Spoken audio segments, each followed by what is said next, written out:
HSC উচ্চতর গণিত প্রথম পত্র দ্বিতীয় অধ্যায় আলোচনার বিষয় ভেক্টর। ভেক্টর হতে আমি ইতিমধ্যে 18টি পর্ব নিয়ে আলোচনা করেছি। আজকে 19তম পর্ব নিয়ে আলোচনা করব। 18তম পর্বে আমি সামান্তরিকের কর্ণ দেওয়া থাকলে ক্ষেত্রফল কিভাবে নির্ণয় করতে হয় সেটা শিখিয়েছি।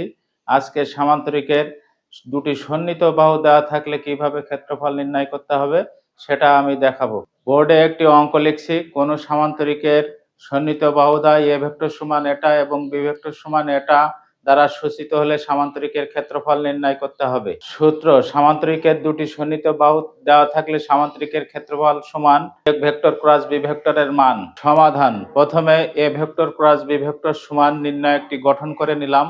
সমান সমান নির্ণায়কটিকে প্রথম সারি বরাবর বিস্তার করে দিলাম। সমান সমান পরবর্তী লাইনটি ক্যালকুলেশন করে দিলাম। অতএব নির্ণয় সামান্তরিকের ক্ষেত্রফল সমান সূত্রটি লিখে নিলাম।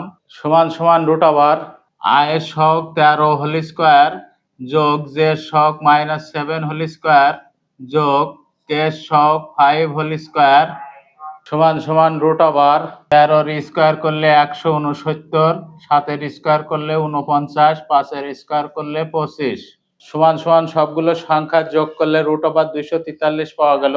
সমান সমান 15.59 বর্গ একক পাওয়া গেল, যা নির্ণেয় সামান্তরিকের দুটি সন্নিহিত বাহু দেওয়া থাকলে ক্ষেত্রফল নির্দেশ করে। অ্যান্সার: